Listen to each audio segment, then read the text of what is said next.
High কি সর্বনাশী করছে না মানুষের আইকেল। এত টাকা দিয়ে কলা বাগান দিলাম, কলা গাছ না দেখা যায় একটাও নাই। 1.5 লাখ টাকা খরচ করে কলা বাগান দিলাম, কলা গাছ একটাও নাই। গরু মানুষের বাইন্দে হয় আইকেল ছাড়া মানুষ। আর মানুষটা কয় যে কামলারা দেখতেছে ঠিকঠাক মতো কলা বাগান দেখতেছে, কলা বাগান ফুপায়ে উঠছে বলে আমার ভিডিও কল করে দেখাইলো। এনে কলা বাগানের সাইজ আজকে মানুষটা জাত করবো। কয় শুনেছেন? হ্যাঁ, কি হলো? এনে শুনো। কি? তুমি না কও আল্লাহ, কামলা বলে মাথা ধরি। কলা বাগান বলে দেখতেছে, কলা বাগানের এই অবস্থা, কলা গাছ না সব মরে গেছে গা গরু বাইন শেষ দেখলে। রে।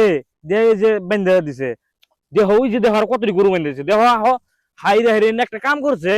দেহর লাইনে লাইনে গরু, তো কাম হবে আমাকে রে। শেষ সর্বনাশ করে ফেলাইছে আমার। 1.5 লাখ টাকা একবার এই যে নদীতে ফেলাইছে জান্নাগুলো। শেষ। ভাবছি যে এত আশা করে কলা বাগান দিলাম, যে নদীর পারে চরের মধ্যে কলা বাগান দিলাম ভালো হবো। এনা মানুষের আইকেল, মানুষের একটা বিবেচনা থাকো না কেনা। জানি না, মানুষের আইকেল জ্ঞান কিছুই নেই। আমার মাথা সাথে নষ্ট গো, আমার মাথা হ্যাং মারতাছে। কামলা হই, কামলা কাম দৌড়মু, টিয়া পয়সা দিয়ে মাসে মাসে রাখতাছি, তারপরে এরকম করে আরম্ভ দিছে ওরা। হ্যাঁ, আর কল করে কয় ঠিকই আছে দেখছো, নাইলে ওটা আরো গেতো। আর ওকে তো এখন তো বাঁচান যাবো পানি ছানি দিয়ে। আর তোমারে কইলে তুমি কেউ যাবা, তোমার জান লাগবো না ঠিকঠাকই আছে। আমি যদি জানতাম যে এ ভাই হয়েছে, যদি একটু খবর পেতাম, কামলার একবারে শিক্ষা করতাম। কামলাটা কোনো গেছে। আরেকজনের ভরসায় কোনোদিন বস্তু দিলে না ওই ওরকমই হয়।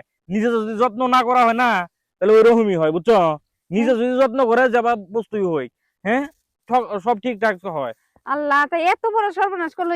আমার তো শেষ মাথায় করছে। বাড়ি। একদম এত সর্বনাশ করে দিছে আমার। 1.5 লাখ টাকা একবার চলে গেল।